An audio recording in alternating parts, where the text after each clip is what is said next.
He mocked her hair. Laughed loud enough to make heads turn. In front of a full classroom, a police officer, invited to speak about safety and discipline, decided that a young black girl's afro was his punchline.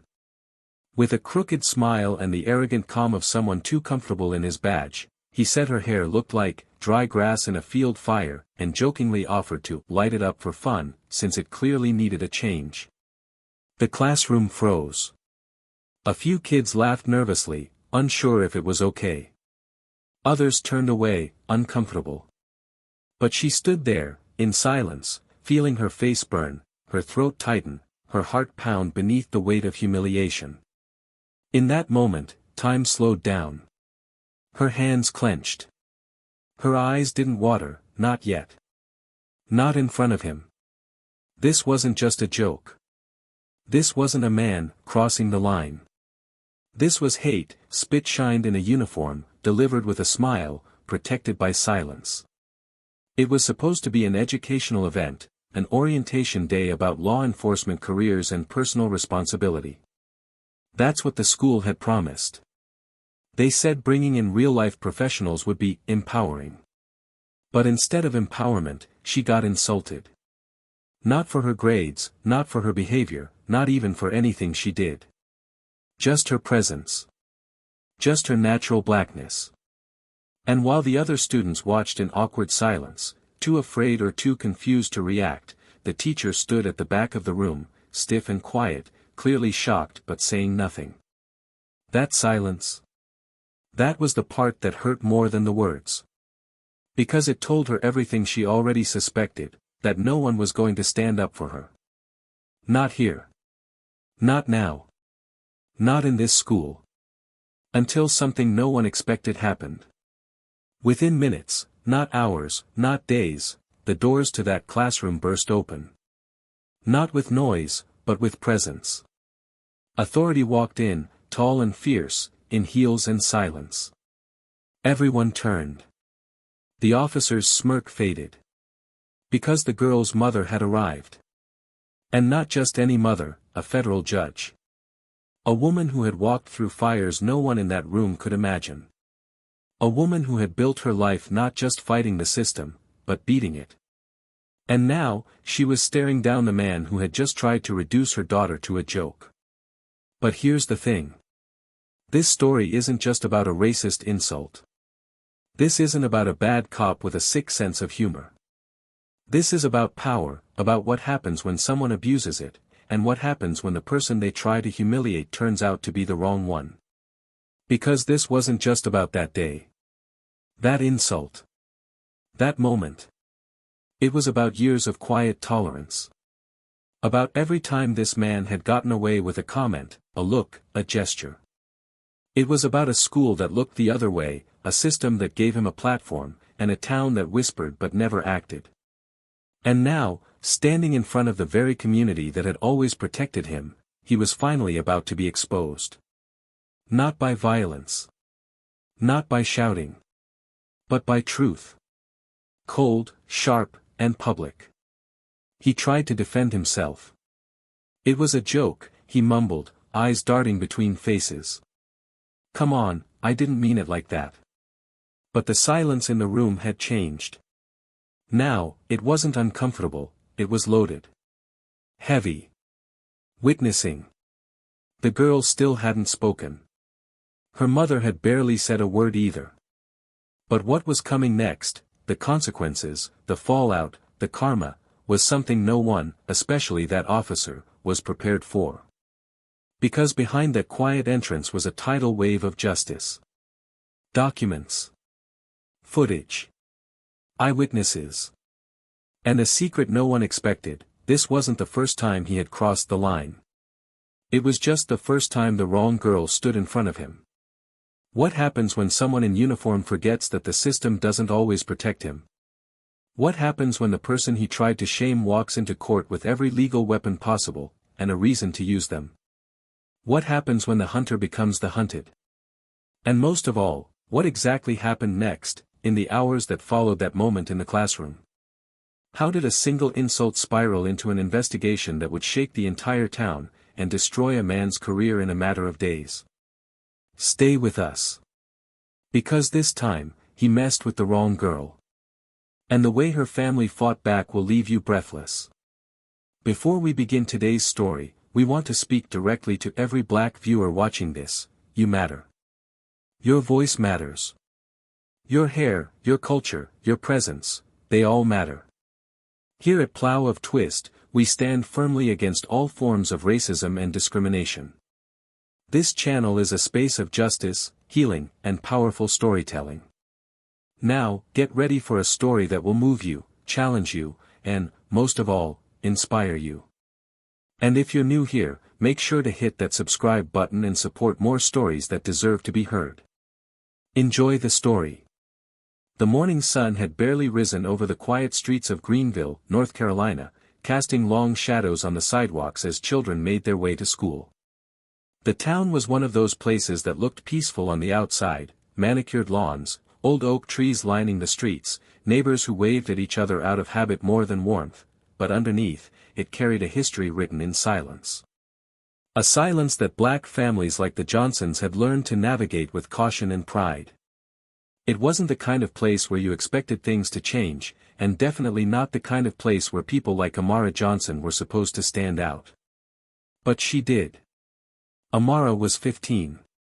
Soft-spoken, but never quiet. With deep brown eyes that carried more observation than expression, and a posture that felt like she was always bracing for something unseen, she was the kind of girl people underestimated, until she spoke. Until they saw her mind move. She was the top student in her class, known for her essays that made even her teachers pause.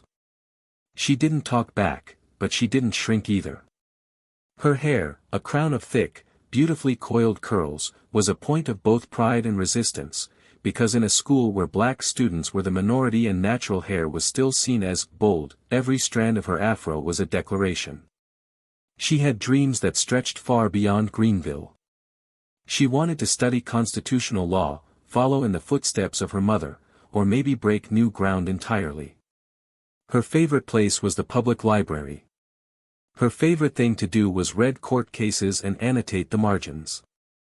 While other kids posted dance videos, she spent her time crafting arguments in her notebook, practicing the cadence of power. Amara wasn't just smart. She was focused. But no matter how high she soared, she always felt the friction, the resistance from a system that smiled in her face but didn't want her to rise too fast. Her mother, Judge Nia Johnson, was a figure in town that turned heads. A black woman who had climbed the ladder in the justice system, not by charm or connection, but by sheer resilience. Raised in the same town that once denied her father the right to vote, Nia had spent her life making sure no one would ever silence her daughter the way her family had once been silenced. She was fierce, but private. Protective, but empowering. She raised Amara with a quiet kind of strength, the kind that didn't need to be loud to shake the ground. Their home, nestled in a modest but elegant neighborhood on the east side of town, was filled with books, warm meals, and rules. Nia believed in preparation. In discipline. But above all, in truth. They talked about the world as it was, not as it pretended to be. They talked about race. About fear. About safety. And although Nia wanted Amara to feel free, she never sugarcoated reality. She made sure her daughter knew how the world worked, how some uniforms came with history, how some rooms weren't made for them, and how sometimes, you had to fight just to stand still. Officer Brent Halter was not from the East Side. Born and raised on the west end of Greenville, Brent had grown up in a culture that celebrated obedience, toughness, and control. He was the kind of man who got praised for keeping order, without anyone ever questioning how he did it. He wasn't old, but he carried himself like someone who thought the world owed him respect. His voice was loud. His jokes were crude. And in his eyes, discipline was something you delivered, not something you discussed. He had joined the police force right out of high school, encouraged by his uncle who once said, "Cops don't have to be smart, they just need to be feared." That was Brent's compass. Brent had always carried a chip on his shoulder when it came to people like Nia Johnson. He hated lawyers.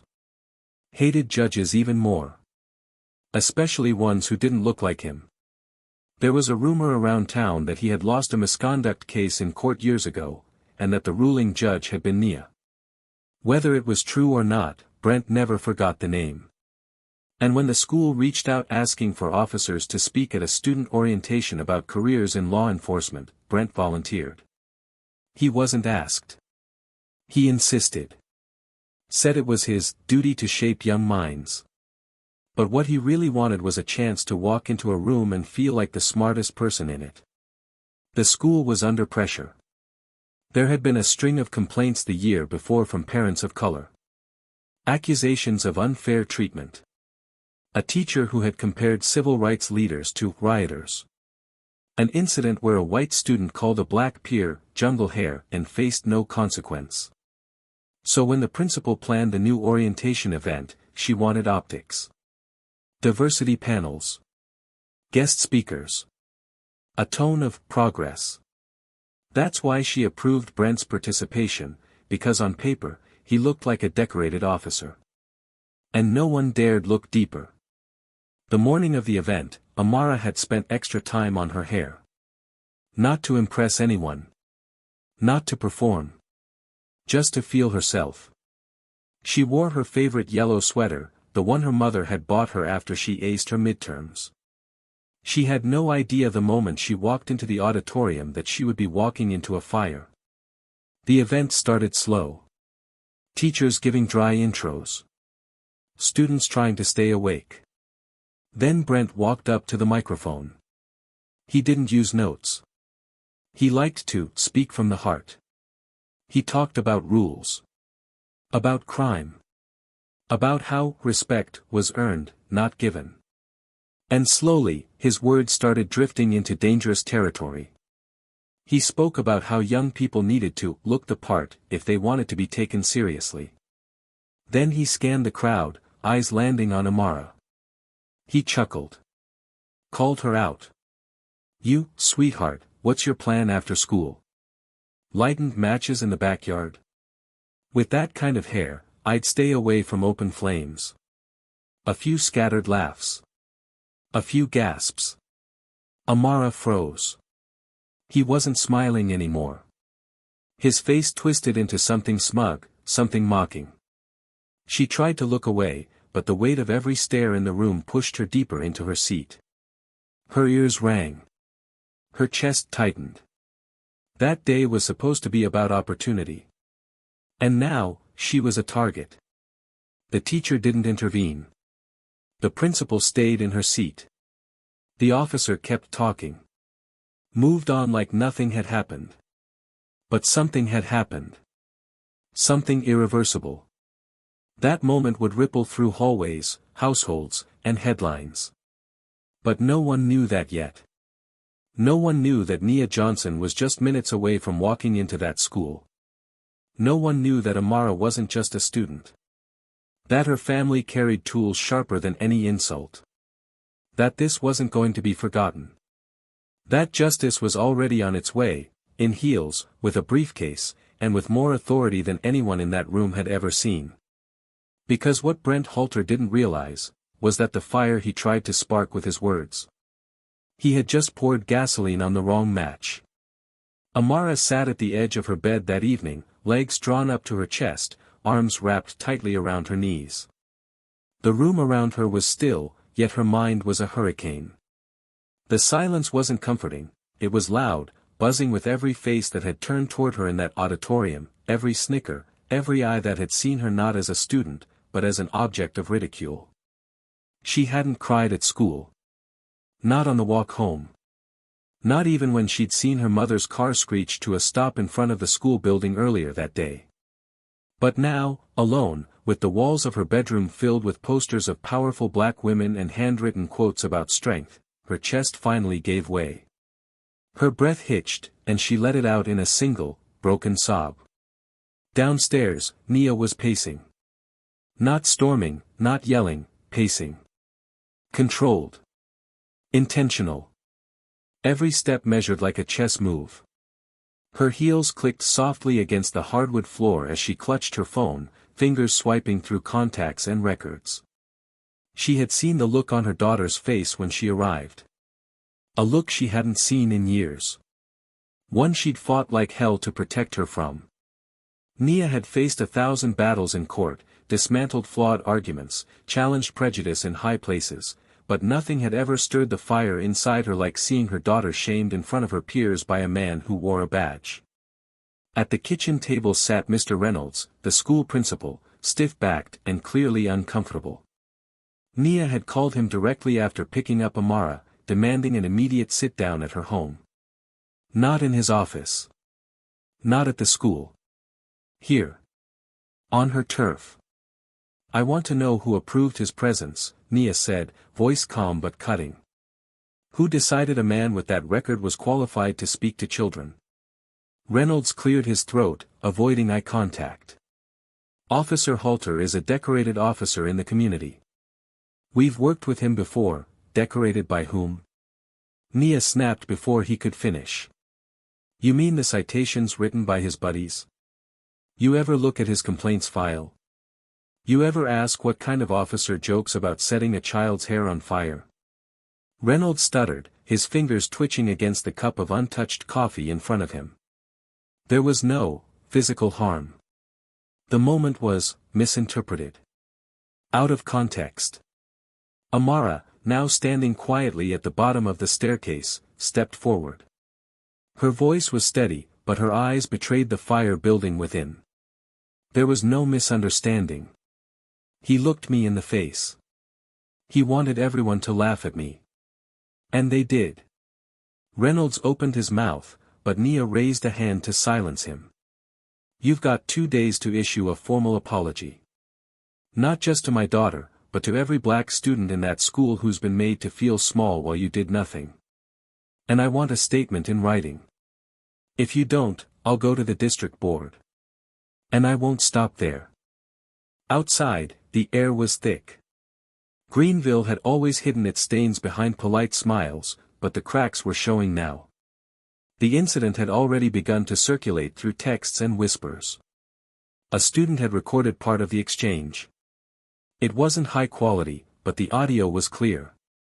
The voice of Officer Halter, unmistakable, joking about Amara's hair. A laugh, followed by silence. And then Amara's face, stoic, burning. The video began to move. Fast. At school the next day, Amara walked through the hallways like a ghost. Eyes followed her, but no one spoke. A few students who had once ignored her now offered sheepish smiles. One girl approached her at her locker, eyes wide with shame. I'm sorry, she said softly. I didn't laugh, but I didn't do anything either. Amara nodded, her expression unreadable. No one did. Later that day, Nia sat with a lawyer from a civil rights organization at the family's dining room table. She'd already begun pulling documentation. Background checks. Previous complaints against Halter. She knew where to look. What to ask. The wheels were turning. And Amara was watching it all, not just the legal steps, but the resolve it took. The focus. The refusal to be silenced. That night, Amara and Nia sat together on the porch. The air was cool. The neighborhood quiet. He knew what he was doing, Amara said finally, her voice low. It wasn't about me, not really. It was about reminding everyone in that room that I didn't belong. That no matter how hard I worked, how smart I was, he still saw me as less. Nia turned to her daughter. Then let's remind him who we are. Meanwhile, Officer Halter sat at home, watching the same video loop over and over. He couldn't believe how fast it had spread. What bothered him most wasn't the content, it was the reaction. People were calling it racism. Harassment. Targeted humiliation. The department had asked him not to speak publicly. To stay quiet. Let it blow over. But it wasn't blowing over. His phone buzzed every hour. Anonymous texts. Missed calls. Even his own son asked him, Dad, why would you say that? The school board called an emergency meeting.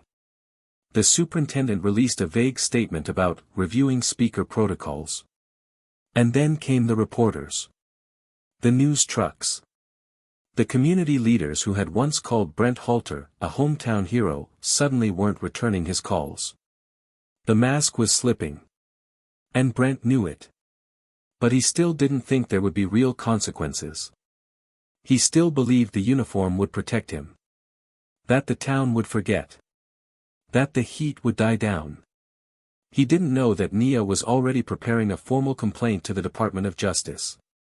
He didn't know that a civil suit was in the works. He didn't know that 3 other students were coming forward with stories of their own. And he certainly didn't know that a closed-door meeting was about to be held that would change everything for him. Inside the Johnson household, the atmosphere had shifted. No longer centered on pain, but preparation.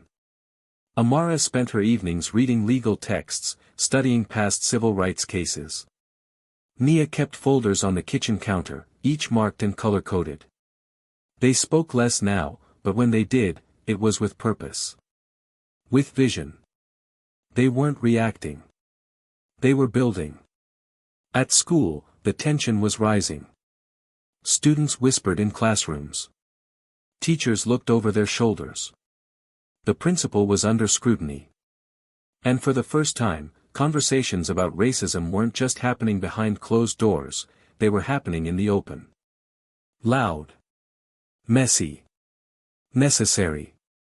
And through it all, Amara walked the halls with her head held high. Because something was coming. Something no one could stop. And when it arrived, nothing in Greenville would ever be the same again. The air inside the school board hearing room was thick, not with heat, but with silence. A kind of silence that makes the walls press in, makes the breath feel heavier. It wasn't the usual town meeting atmosphere. There were no cupcakes, no kids drawing on the floor while parents discussed field trips. No polite exchanges or casual nods. This was different. This was history crawling beneath skin. Folding chairs had been arranged in neat rows, but they were packed to the edges with reporters, students, parents, and community members who had been waiting, some patiently, others with clenched jaws, for accountability. At the front, a long table hosted board members in pressed suits, faces locked in unreadable expressions. And standing to the left of that table was Nia Johnson, shoulders square, gaze steady, and beside her, Amara, dressed in deep blue, curls wrapped into a high puff that felt like both armor and defiance. At the opposite side of the room, Brent Halter sat slouched, arms crossed over his chest, wearing his department-issued uniform despite being placed on administrative leave. His badge had been removed for the time being, but the uniform, he believed, still spoke authority. Still gave him presence. But as his eyes moved across the room, scanning familiar faces now laced with coldness, even he could feel the ground shifting beneath him. The superintendent cleared his throat. We are here today to address allegations concerning Officer Brent Halter's conduct during a recent school career event. We will hear statements from the involved parties, and then, based on our findings, disciplinary actions will be discussed. Nia stepped forward first. She didn't use notes. She didn't need them. Her voice, low and certain, filled the room like a closing door. My daughter stood in a room where she was made into a spectacle. A child, a student, targeted not for her behavior, but for the texture of her hair and the color of her skin. In front of peers, teachers, and school staff. And no one stopped it. I am not only speaking as her mother, but as a citizen of this town. I'm asking each of you, how many times has this happened in small ways, subtle ways, that never made it to a hearing because there was no one strong enough, loud enough, or protected enough to push back? She paused, then looked over at Brent. You thought she'd sit there and shrink. But you picked the wrong girl. The silence that followed was not just respectful, it was charged. And then the superintendent nodded toward Amara. She stepped forward, hands loosely clasped in front of her, voice clear despite the tremble in her fingers. I was told we were going to learn about careers. We were told the people brought in were role models. But instead, I was humiliated for being exactly who I am. I'm not here to demand revenge. I'm here because I deserve to be seen as human. And then it happened. The board chair, Mr. Lanning, tapped his microphone. We have also received supplemental material submitted by Judge Johnson earlier this week, which include documentation of previous complaints filed against Officer Halter from his time at multiple departments, some of which were never properly reviewed. These documents have now been verified. The murmurs began immediately. Heads turned.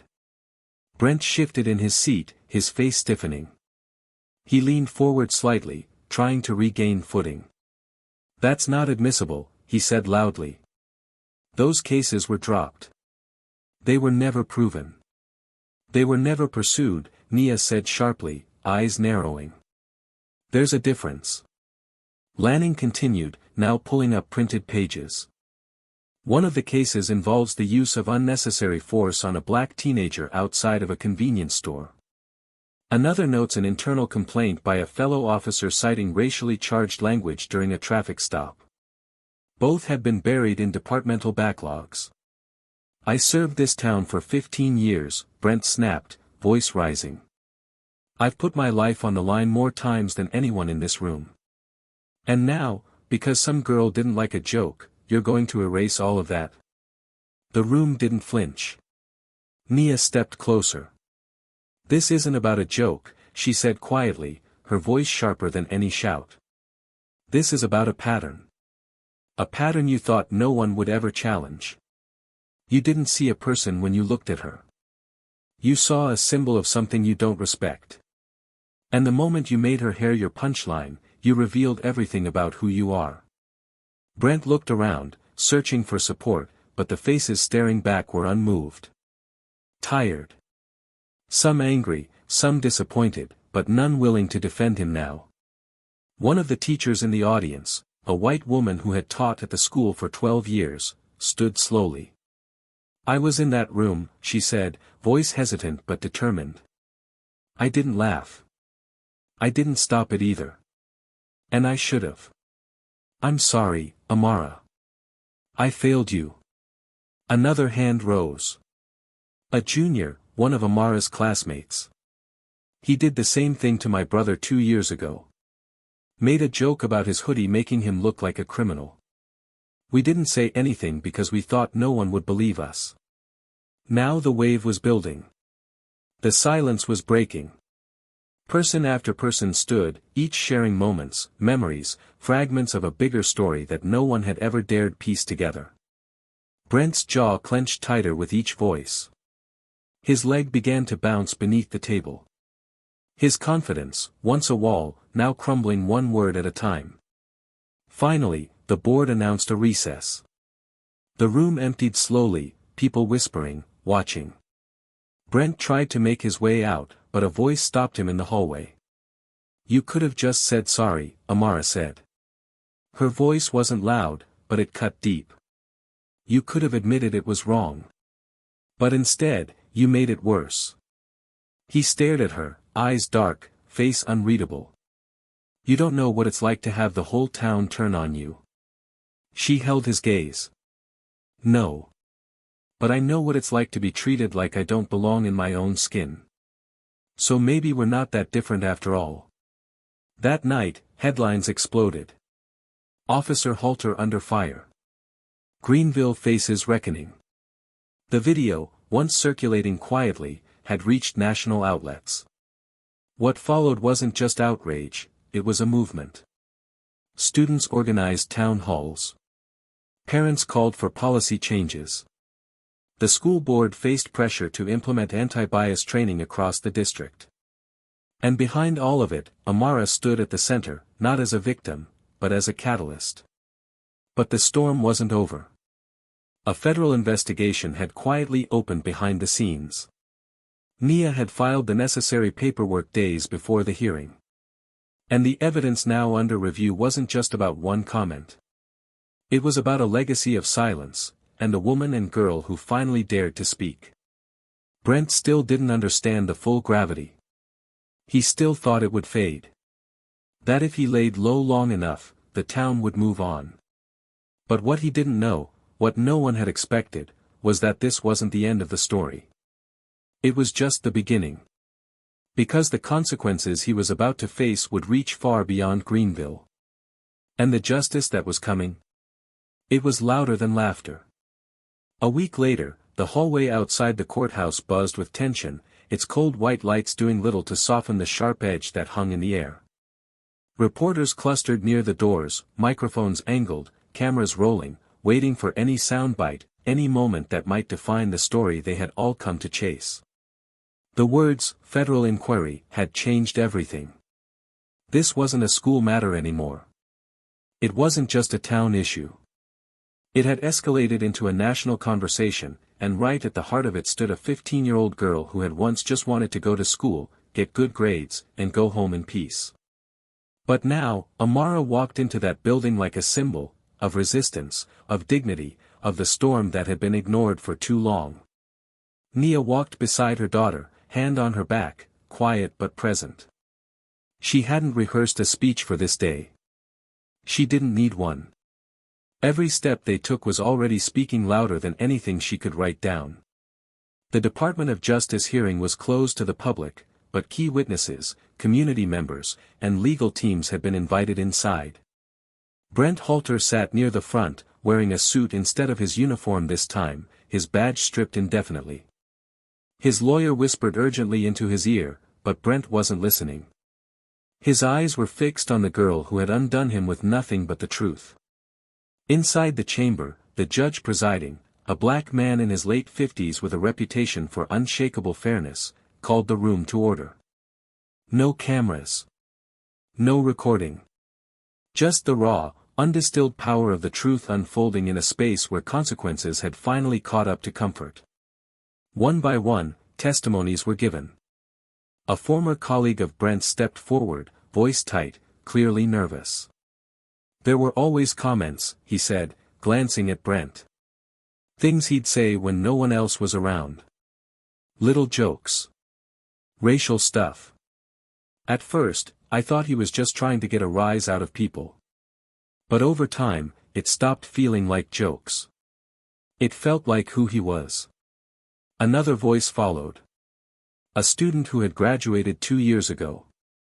He stopped me for walking through my own neighborhood at night. Said I looked out of place. Asked if I had anything in my pockets. I told the school, but nothing ever happened. Amara sat, silent, focused, absorbing each story like bricks being laid one on top of the other. She hadn't asked for this burden. But she carried it now. She understood, in a way most people her age didn't, that there are moments when you don't get to step back. When silence would be easier, safer, but also a betrayal of everything you believe in. Then it was her turn. She stood slowly. Her hands didn't tremble this time. Her voice didn't falter. She spoke not like a girl giving testimony, but like a woman staking her place in the world. I've been told that I'm brave for speaking up. That I'm strong. But that's not the part you should be focusing on. You should be asking why a child had to be brave in the first place. Why someone in uniform, someone we're taught to trust, looked at me and saw something to humiliate. I didn't feel strong in that moment. I felt small. I felt alone. But I'm not anymore. And I want that to mean something. The room fell quiet. From his seat, Brent couldn't look at her. His jaw tightened, and for the first time since the ordeal began, his expression cracked, not into shame, but confusion. He still didn't fully understand how it had come to this. How a single sentence, one he barely remembered delivering, had opened the floodgates. He turned to his attorney again, who only shook his head, silently warning him, "Do not speak." But Brent stood. "I need to say something," he said, his voice louder than it should have been. The judge looked at him, expression unreadable, then gave a nod. Brent took a breath, then looked toward Amara. "I didn't mean it like that," he began. "It was a bad joke. A really bad one. I didn't know it would hurt you like this." Amara met his eyes, her expression unchanged. He continued, fumbling. I've seen a lot of things in this job. A lot of ugliness. And I guess, over time, I started to carry that ugliness with me. Started seeing people not as people, but as problems. I don't know when that happened. Maybe it was always there. He looked down. I'm sorry. Not just because I'm here now. But because I see it. I see what I did. The room stayed quiet. The apology hung in the air, real, but too late to undo what had already been done. The judge spoke next, his voice slow and steady. This hearing is not just about guilt or innocence. It's about accountability. Officer Halter, the record will reflect your pattern of behavior, corroborated by multiple testimonies, some under oath, some supported by documentation. The court finds that your conduct was in violation of both departmental ethics and federal civil rights protections. He paused. You are hereby referred for internal investigation by the Department of Justice, with recommendation for permanent dismissal from law enforcement duties in any state under federal jurisdiction. Additionally, civil proceedings may continue at the discretion of the plaintiffs. Brent sank into his seat, the words landing like iron. Outside the courthouse, the crowd had grown. As Nia and Amara stepped out, microphones were raised, voices shouted, cameras flashed, but they didn't stop to speak. Not yet. Not today. Today was not about headlines. It was about peace. In the car, Amara leaned her head against the window. Is it over? She asked softly. Nia looked at her in the rearview mirror. No, she said. But it's begun.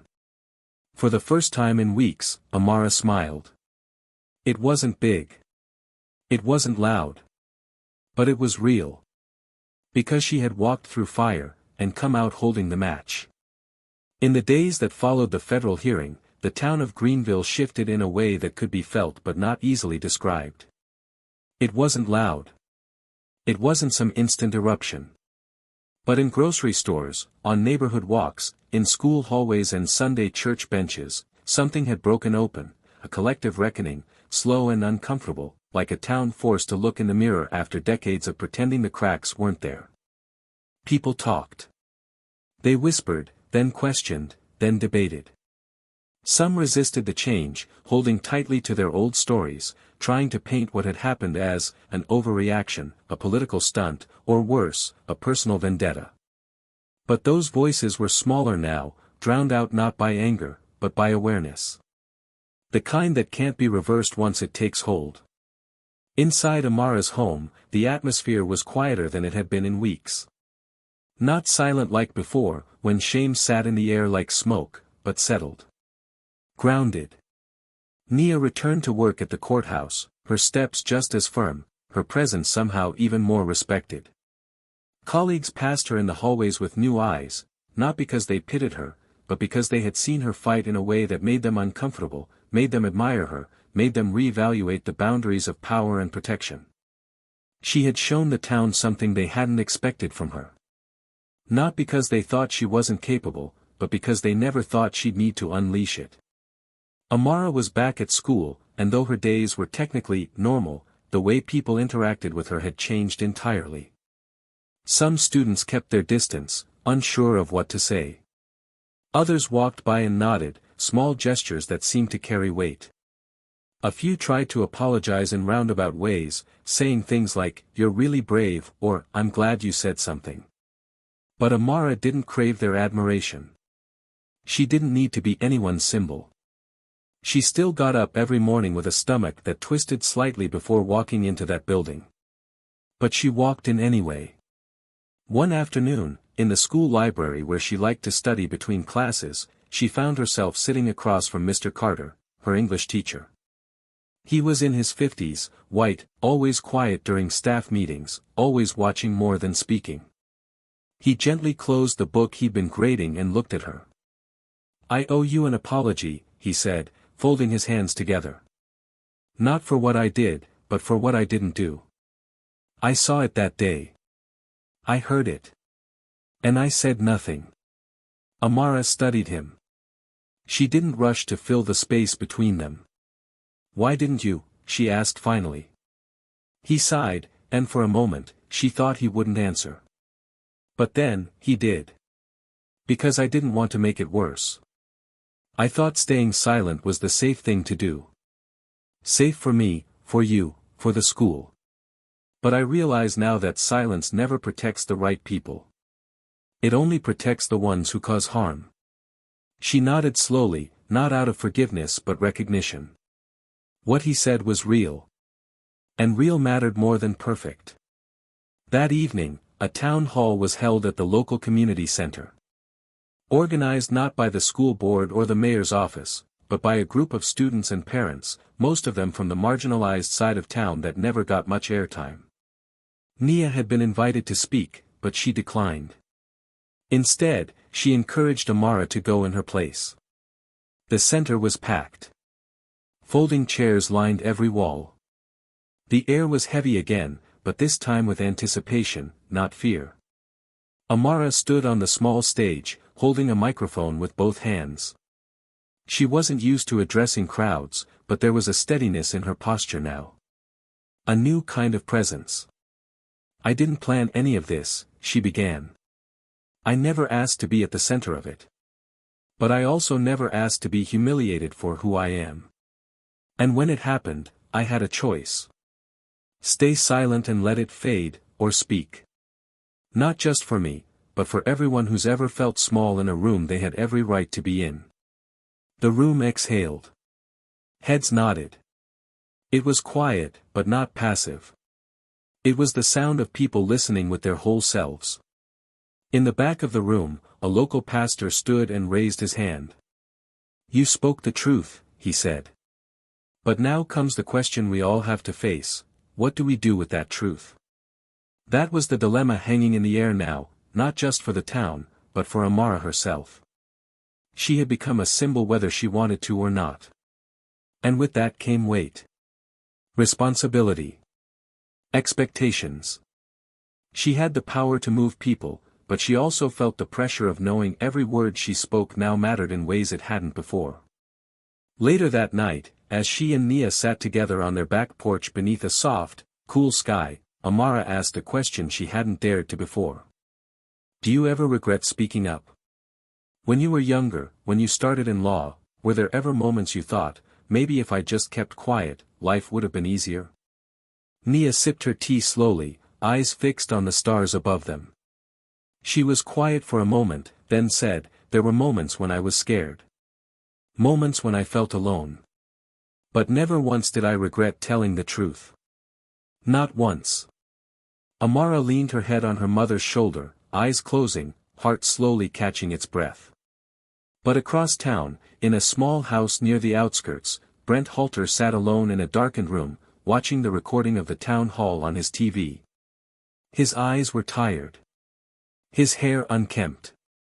The weight of his suspension, the collapse of his reputation, the silence from former friends, it had all settled on him like a shroud. He kept watching Amara speak, over and over, pausing at the part where she said, "Everyone who's ever felt small in a room they had every right to be in." And for the first time in his life, he asked himself if maybe, just maybe, he had spent too long standing in those rooms believing they belonged only to him. The world around him had shifted, but he wasn't sure if he could. He wanted to believe he wasn't as cruel as they said. But the more he watched, the more he realized that cruelty doesn't always scream. Sometimes, it whispers through jokes. Through silence. Through authority misused without thought. Through a badge that becomes a shield instead of a duty. He sat there for hours, the screen lighting up his face in pulses. And in that stillness, the real consequence began, not the suspension, not the legal threat, but the slow, cold realization that he had built a legacy no one wanted to remember him for. Meanwhile, Amara's voice continued to ripple outward. She was invited to join a student equity committee. A regional youth leadership summit. National civil rights groups began reaching out. But what meant more to her than any invitation was the handwritten note she found in her locker 2 days after the town hall, folded carefully in an old math worksheet. It read, "You made me believe I'm allowed to speak too. Thank you." That night, Amara didn't cry. She didn't speak. She just sat at her desk, staring at that note, holding it between her fingers like something sacred. She knew now that the hardest part of telling the truth wasn't the backlash, it was what came after, when people looked to you to lead, to be something more than what you were when it all began. She didn't know what she wanted to be yet. But she knew she wanted to be someone who never made others feel the way Brent made her feel that day. And as the days passed, as her name left headlines and the world shifted to the next story, Amara Johnson remained steady, quiet, powerful. Because while the town had watched a downfall, she had lived through a rising. And that rise was far from over. A warm haze clung to the air as late spring settled over Greenville, coating the town in a deceptive calm that stood in contrast to the deeper currents still shifting below the surface. Though the media presence had mostly dissipated and the protests had quieted, the conversations hadn't stopped, they had simply changed shape. You could hear it in the tone of morning radio hosts who now hesitated before making flippant jokes, see it in the eyes of teachers during staff meetings who had once scoffed at the word bias and now sat listening, even if awkwardly. There was discomfort everywhere, but also the stirrings of transformation. Amara felt it too, not just around her but within. Something inside her had rearranged. She was no longer only responding to what had happened. She was watching it unfold beyond her control, like a ripple spreading through still water. But it was hard, too. The weight of being a symbol is different from the weight of being a student. She still had tests. Still had group projects with classmates who didn't know what to say to her anymore. Still had nights when her mind refused to slow down, when every smile felt like a performance and every silence felt like exile. One afternoon, as she sat beneath the old elm tree near the back of the school courtyard, a place where she often went to breathe, she noticed someone approaching from across the field. It was Marcus, a sophomore who she'd barely exchanged more than a few words with all year. He was quiet, observant, the kind of kid who moved through school without leaving a trace. He stopped a few feet from her, hesitant.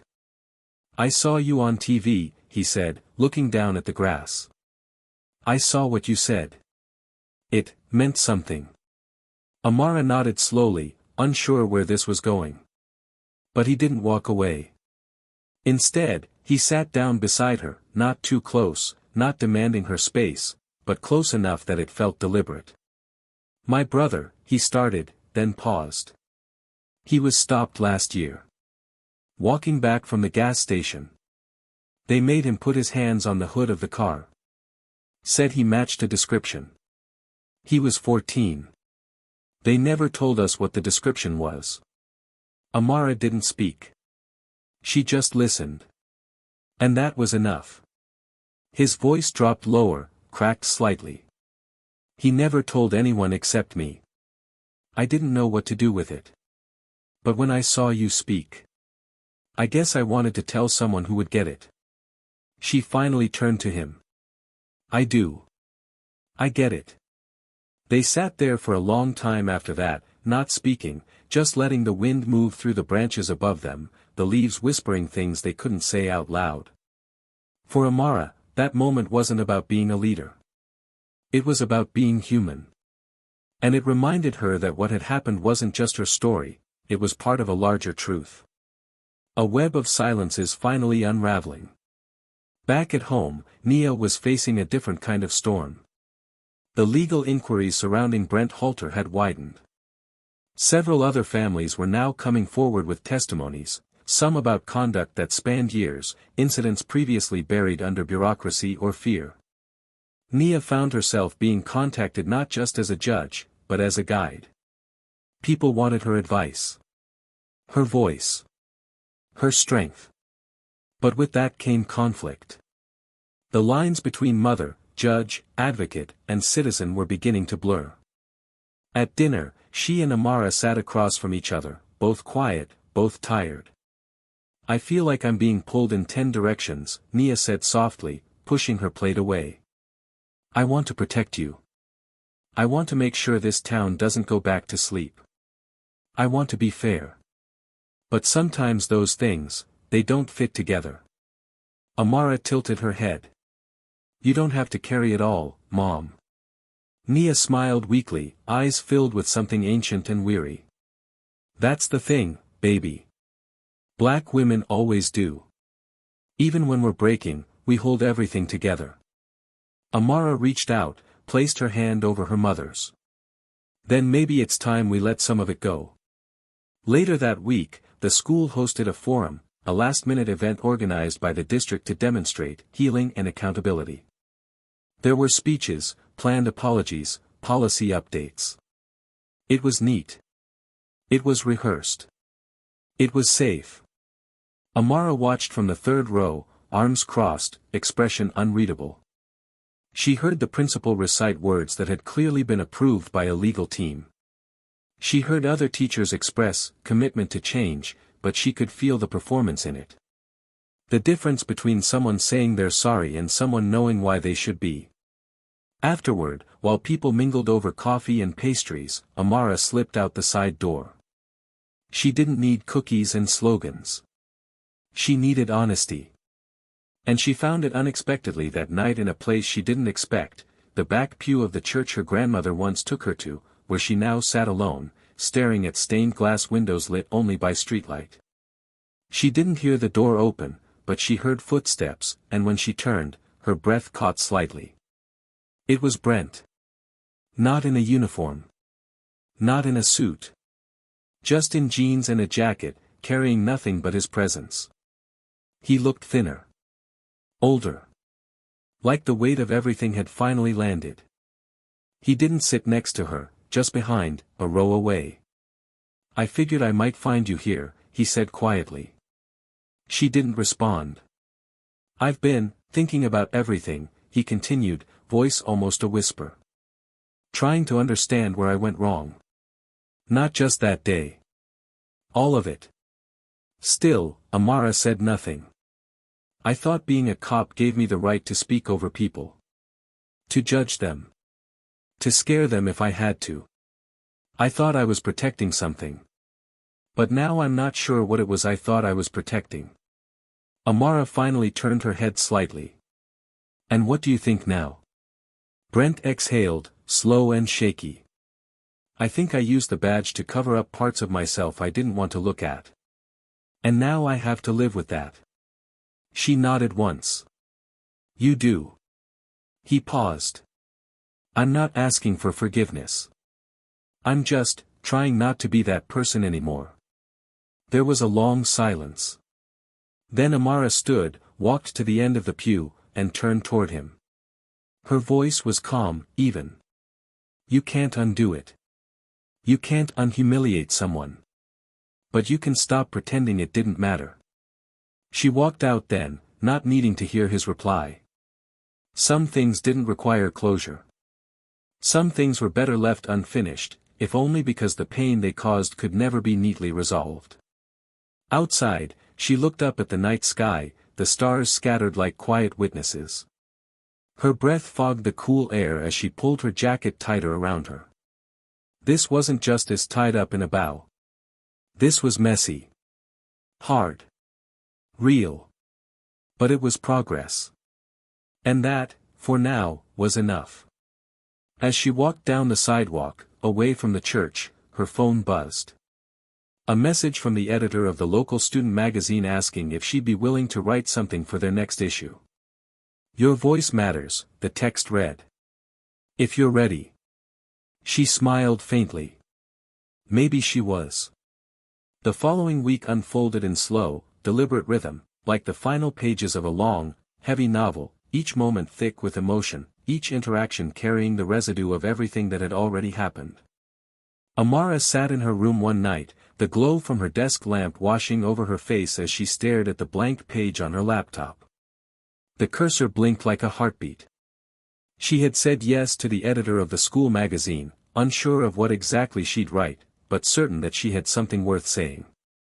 The silence in the room wasn't empty, it was full of everything unspoken, the confusion, the weight, the transformation.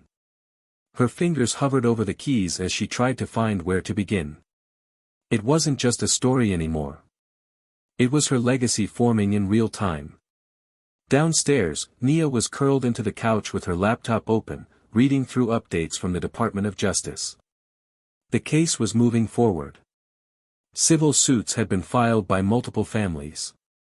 One in particular had gained traction, an older black man who had once been tackled and detained by Brent Halter in front of his own house after a suspicious behavior report.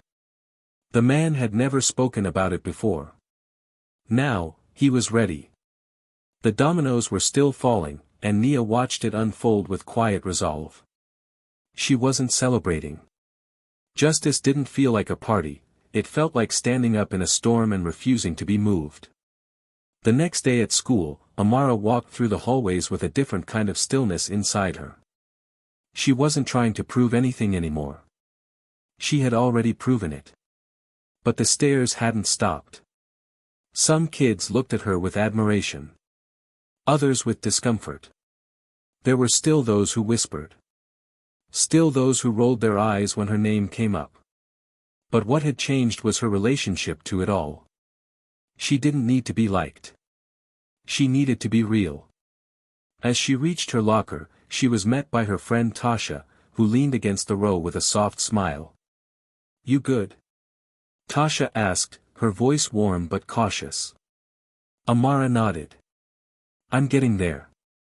Tasha hesitated, then said, "It's weird now, huh? Like, some people treat you like you're famous. Others act like you're radioactive." Amara cracked a small smile. "I don't know what I am. But I'm still me." They laughed gently, a shared breath in the chaos. But the lightness didn't last long. As they walked toward class, a voice from behind echoed down the hall, familiar, rough. "You must be real proud of yourself." Amara turned. It was Tyler, a junior with a long history of making sideways comments, always just under the line of being reported. His smirk was tight, forced, as if he thought he was being clever. "You took down a cop," he continued. "Made a whole town look bad.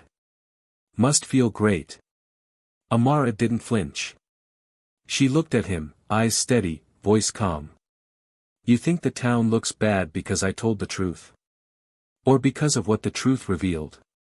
Tyler scoffed, but the words hit. People around them were listening. Watching. Waiting. Amara didn't yell. She didn't need to. She walked away with Tasha beside her, leaving behind a silence that said more than any comeback ever could. Later that evening, Nia sat across from her daughter at the dinner table, a quiet tension in her eyes. She had just come back from a private meeting with the city's Internal Affairs Committee. They had offered her a consulting role on a new civilian oversight board they were forming. It was symbolic, yes, but also strategic. They wanted her guidance. Her approval. Her name attached. "I'm not sure if I want it," Nia admitted, pushing her food around her plate. Amara looked up, surprised. "Why not? Isn't that what you wanted? A seat at the table?" Nia exhaled deeply. "Sometimes the table's rotten, even if they give you a chair. I'm trying to figure out if it's a real opportunity to create change, or just a way to make people feel like change happened." Amara leaned back in her seat, absorbing her mother's words. "But maybe you being there, makes the table a little less rotten." They shared a look. One that spoke of generations, of burden, of hope, of fatigue. That night, as Amara typed, the words finally came. They poured out like they had been waiting, hiding just beneath her skin. She wrote not just about what happened, but what it meant. She wrote about hair, and fear, and the weight of carrying history on your shoulders when you're just trying to make it through math class. She wrote about being visible in ways you didn't ask for. About being silenced when you spoke up. And about how courage isn't always loud, it's sometimes just showing up the next day.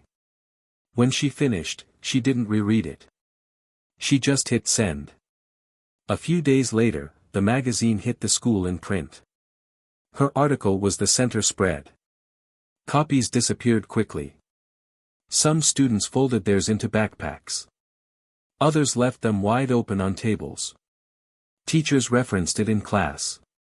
The principal, tight-lipped but visibly shaken, issued a new initiative, a student-led equity council, with Amara invited to chair the first meeting. She didn't say yes right away. She needed to think. But it felt different this time, like something real might grow from it. Brent Halter, meanwhile, had become almost a ghost in the town. His face still showed up in news segments, sometimes with words like, pending trial, or, under review, scrolling beneath him. He had moved in with his sister, lost his pension, and was now applying for basic security jobs out of town. No one wanted to hire him. Not with the articles. Not with the baggage. He sat in living rooms full of silence now, trying to convince himself he'd been misunderstood, misjudged. But late at night, in the quiet that couldn't be talked over, he knew better. He had built a life on power. On fear. And now, stripped of both, he was forced to see himself for what he really was. One morning, he walked to the town library, somewhere he'd never cared for before, but now visited often, if only for the stillness. He sat near the back, flipping through an old newspaper, when he noticed something. An op-ed, written by Amara. It wasn't about him. Not directly. It was about accountability.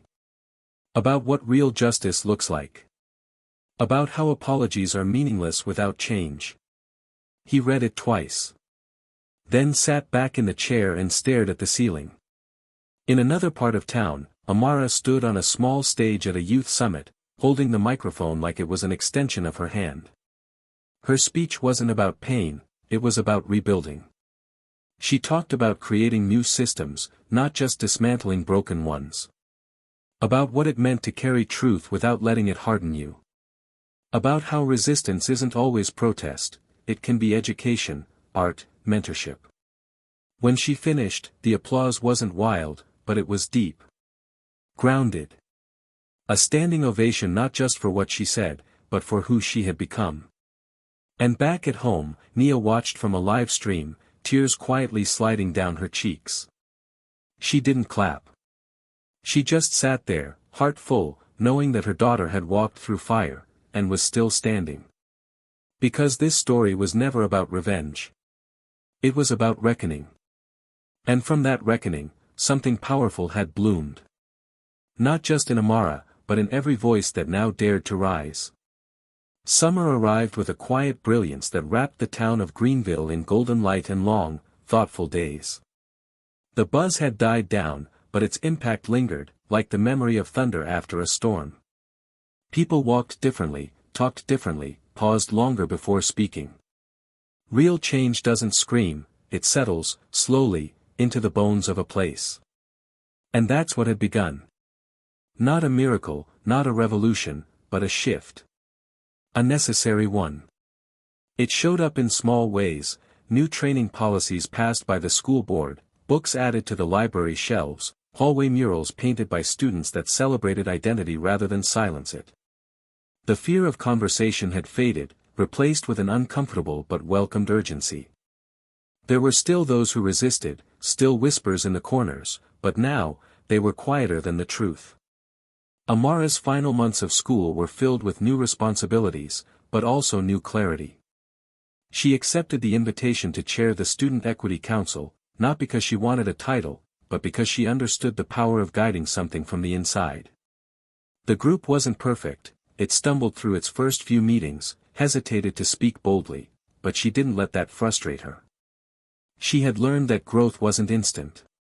It was layered. She spoke less to impress and more to listen.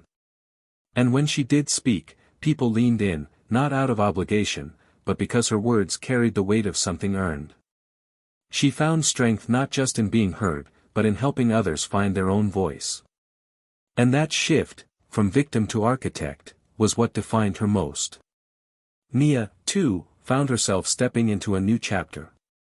After careful thought, she accepted the role on the Civilian Oversight Board, not because she trusted the system, but because she knew how to hold it accountable. Her presence brought tension at first, but soon, it brought balance. She challenged language that had gone unchecked for years, insisted on transparency, demanded that promises be written in action, not just minutes. In doing so, she became not just a protector for her daughter, but a protector for every voice that had once been dismissed in silence. In court, her name now echoed with deeper meaning. Not just as a judge, but as a woman who had lived the very injustice she ruled against. Her chambers filled with letters, thank yous, stories, confessions. And every letter was a reminder that power, when used with integrity, leaves a trail that others can walk through. And Brent Halter? His descent wasn't dramatic. It was quiet, slow, and deeply internal. After losing his certification, he took on a part-time job stocking shelves at a warehouse outside the county. He moved into a small rental, kept mostly to himself. No interviews. No public statements. But in his isolation, something shifted. He began therapy, not to fix his image, but because for the first time, he wanted to understand himself beyond the uniform. It wasn't redemption. Not yet. But it was real. He volunteered at a local men's center, started attending restorative justice circles, not to lead, but to listen. His name still sparked discomfort, still carried a history. But he no longer ran from it. He sat with it. And for a man who had once bulldozed over silence, learning to sit with it was a kind of reckoning all its own. Months later, Amara stood on stage at her school's end-of-year ceremony. She wasn't valedictorian, though she was close, but the administration had asked her to deliver a closing reflection, something to mark the end of a year that had left the entire town changed. As she looked out over the crowd, she saw familiar faces, her mother, Tasha, Mr. Carter, students she barely knew who now saw her not as a symbol, but as someone who refused to break. She took a breath and spoke. This year didn't start the way I thought it would. And if I could go back, I don't know if I'd change what happened. Because from the hardest thing I've ever lived through came the most powerful thing I've ever learned: our voices matter. Not because they're loud, but because they're true. And when we tell the truth, even when it shakes the room, we become part of something bigger than ourselves. I didn't ask for this. But I'm proud of it. And I hope that years from now, no one in this school will ever need to be brave just to be seen. I hope this was the last time someone has to fight for the right to simply be. The room stood to its feet before she even stepped down. Not because she had delivered a perfect speech. But because they felt it in their chests, what it meant, what it cost, and how deeply it had changed them all. Now, as she prepared to spend the summer in Washington, D.C., interning at a youth legal advocacy center that had invited her personally, Amara stood at the edge of something new. The city waited. The work waited. But for now, she packed her suitcase slowly, folded each piece of clothing with care, as if she knew this was more than travel, it was a transition. A stepping into who she had always been becoming. Her room, filled with clippings, notes, and quiet power, hummed with memory. Her mother hugged her at the door that morning, eyes glassy, smile proud. "You're going to change more than just this town," Nia whispered. Amara smiled back. "I already did. Now, let's pause and reflect. What do we do when we're faced with injustice so raw it knocks the air out of our lungs? When silence is louder than shouts, and power is used not to protect, but to wound? Do we turn away? Do we freeze? Or do we speak, even if our voice shakes, even if no one else stands with us at first? This story isn't just Amara's. It's every person who's ever been laughed at for standing tall, every voice told to quiet down, every truth that made the room uncomfortable. The beauty is not in perfection. It's in persistence. In showing up. Again and again. So now I ask you, the listener, the viewer, the witness, what would you have done in her place? What are you doing now? Have you ever stayed silent when you should have spoken? Or maybe you spoke, and paid the price. Either way, your voice matters. And your choice matters even more. Tell us in the comments, how did this story move you? What truth did it pull from your own life? And if this story struck something deep in you, if it made you feel seen, challenged, or inspired, then join us. Subscribe to Tales of Twist for more stories that dare to dig deep, stories that don't shy away from truth, stories that remind us we're not alone in the fight. Click subscribe, hit like, and share this story with someone who needs to hear it. Because stories like this don't just deserve to be heard, they deserve to be felt. And above all, never forget, the most powerful thing you can ever be is unapologetically true.